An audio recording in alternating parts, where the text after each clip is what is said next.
Jai Hind student. Today we discuss about the next unit of the engineering mathematics M2 which is Laplace transformation. हम लोग next unit start कर रहे हैं और next unit है आपका Laplace ट्रांसफॉर्मेशन. ठीक है. सो Laplace ट्रांसफॉर्मेशन क्या होता है, सबसे पहले हम लोग ये देखेंगे. जैसे हम लोग ये एक टाइप का इंटीग्रल फंक्शन होता है, उस इंटीग्रल फंक्शन को सॉल्व करने के लिए हम लोग ये तरीका यूज़ करते हैं जिसको हम लोग Laplace ट्रांसफॉर्मेशन कहते हैं. ठीक है.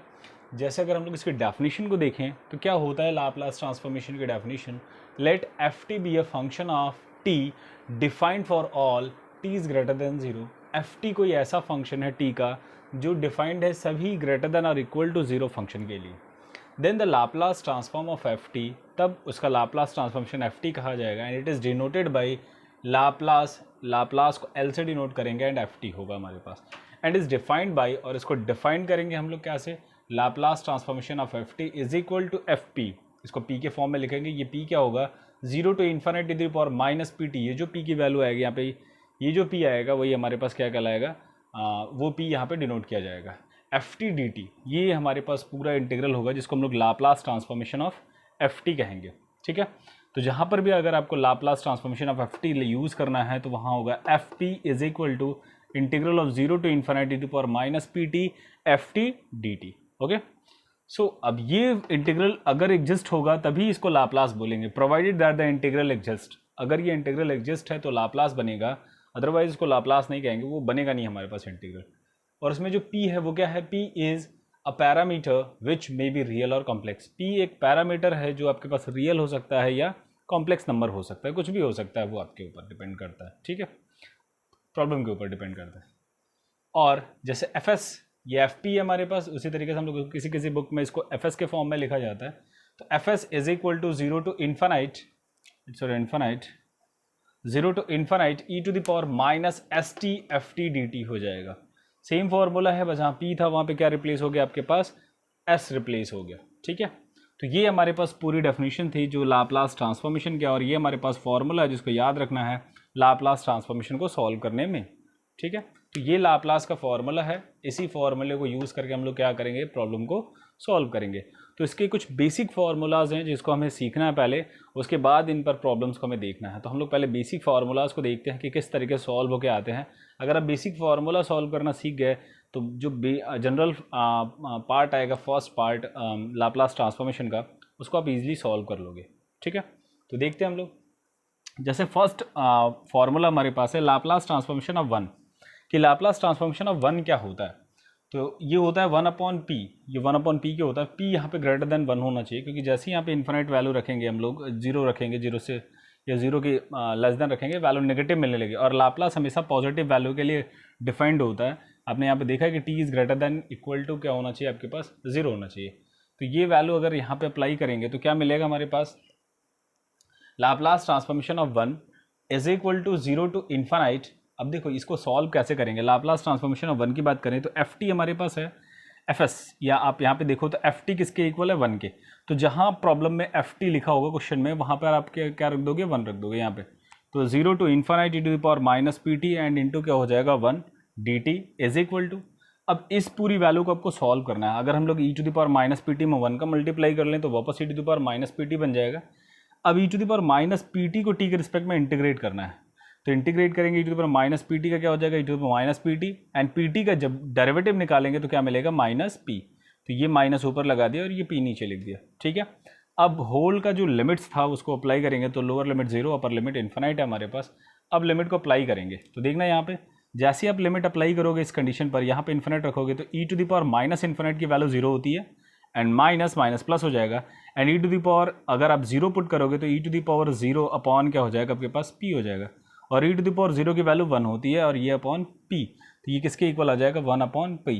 तो ये पहला पार्ट जो है आपके पास, मतलब पहला जो फॉर्मूला है आपके पास सॉल्व होके मिल जाएगा कि Laplace transformation of one is equal to किसके होता है, वन अपॉन पी के.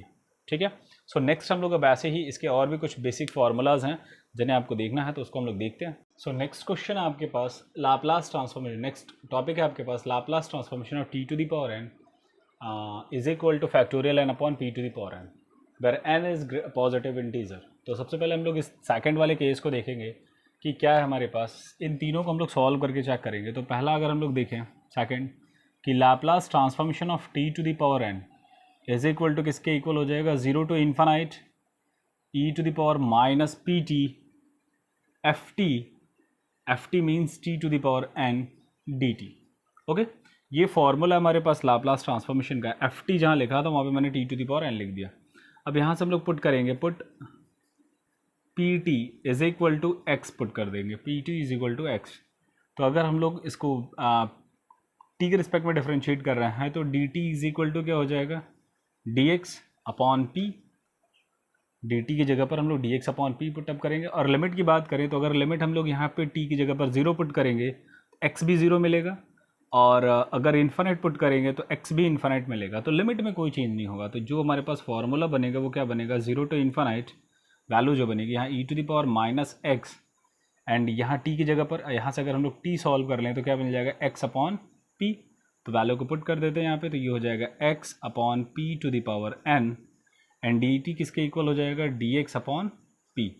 अब यहाँ से हम लोग p को कॉमन करके बाहर निकाल लें तो 1 upon P to the power n plus 1 बाहर हो जाएगा, क्योंकि यहाँ पे पावर n है, यहाँ पे पावर 1 है। ऐड होके आ जाएंगे हमारे पास integral 0 to infinite E to the power minus X and X to the power n, और डी एक्स हो जाएगा। अब इसको थोड़ा सा और एक स्टैंडर्ड फॉर्म में बदलेंगे, ये आ जाएगा हमारे पास 1 upon P to the power n plus 1 integral of 0 to infinite. ये जो वैल्यू है अगर अब मैं यहाँ पे प्लस माइनस 1 कर दूँ तो ये हमारे पास एक फंक्शन बन जाएगा जिसको हम लोग गामा फंक्शन पढ़ा हुआ है। तो E to the power minus X X to the power n plus 1 and minus 1 D X कर दिया हमने, यहाँ पे प्लस 1 माइनस 1 ऐड कर दिया। अब ये जो प्लस 1 होता है यही गामा के फॉर्म में लिखा जाता है। तो ये लिखा जाएगा हमारे पास 1 upon P to the power n plus 1 gamma n plus 1।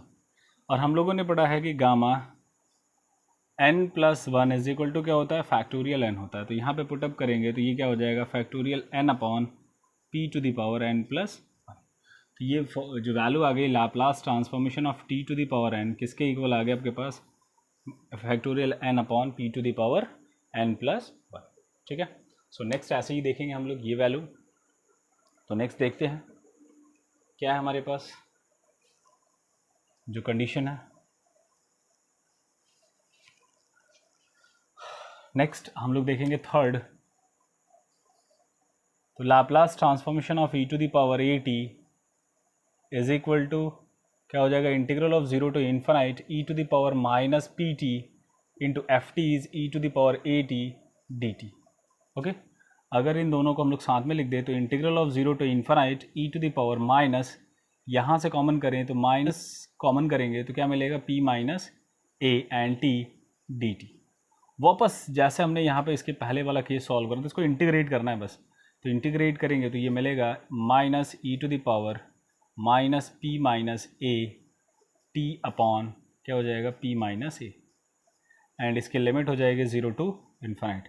अभी हमने लिमिट इन्फानाइट रखा था, अगर किसी भी केस में इन्फानाइट रखा जाए तो माइनस इन्फानाइट की value E to the power minus infinite 0 होता है, एंड 0 रखेंगे तो 1 मिलेगा। तो अगर यहाँ पे हम लोग रखेंगे तो ये आ जाएगा 1 अपॉन पी माइनस ए।